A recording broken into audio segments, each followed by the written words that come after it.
Hi mga mi! Finally nga, may air fryer na rin kami. Ang tagal na nga nito na nasa cart ko lang at hindi ko ma-check out.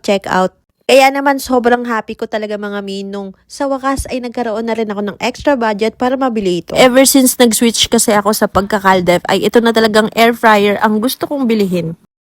As a trentahin kasi ayoko na ng sobrang mamantika yung mga kinakain namin at mga niluluto ko. May mga mumurahin nga na air fryer pero itong Simplas talaga yung brand na gusto ko. Bukod kasi sa alam mong quality yung brand na to ay napakaganda pa ng design. Ang aesthetic ng dating lalo na itong color black kaya ito talaga yung kulay na pinili kong bilhin. Makikita nyo naman kung gaano ako kinikilig sa pag-unboxing nito.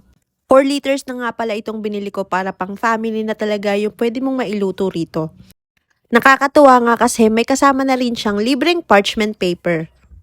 Double knob na rin to control the heat and adjust the timer. Siyempre, sinubukan ko agad na magluto dito. Nag-preheat nga lang ako bago ko inilagay itong mga chicken nuggets. Hindi nyo na nga kailangan maglagay pa ng oil dyan dahil habang niluluto nyo yan ay kusa na siyang magmamantika sa loob.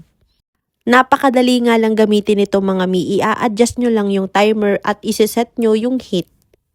Sinet ko nga lang ito for 10 minutes at yung init naman ay 200 degrees Celsius. Grabe, parang araw-araw talaga ay gagamitin ko itong air fryer.